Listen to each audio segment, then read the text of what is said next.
ده هو ده اكل العيش يحكم ببساطه وبوضوح. الفرق بين الشخص ده والشخص ده مصلحته فين. بالذات بقى كخ عيب بقى نادي الزمالك عمره ما اكل فلوس على حد. يا اخي ده حتى اللي بياكل مال اليتيم ما بيشبعش، بس ما علينا. ايه الجمله دي؟ عدد اللعيبه اللي اشتكت نادي الزمالك اقل من اللعيبه اللي بتلعب لنادي الزمالك اللي هي ما اشتكتش وراضيين.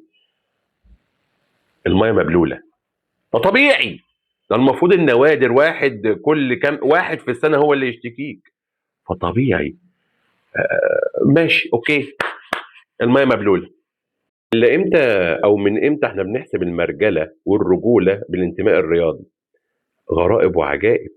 اما قصه بقى ان انت بتحسب ان مش عارف الست ب 100 والراجل المشجع الزملكاوي مش عارف ب 100 راجل عادي، دي كلها نظره من اشخاص فشله. انت بتحسب القوه من الاستحمال للضرب. على فكره في ناس اجمد من كده بكتير في منصوره في المحله، ده درجه تانية يا باشا ولسه منتميين.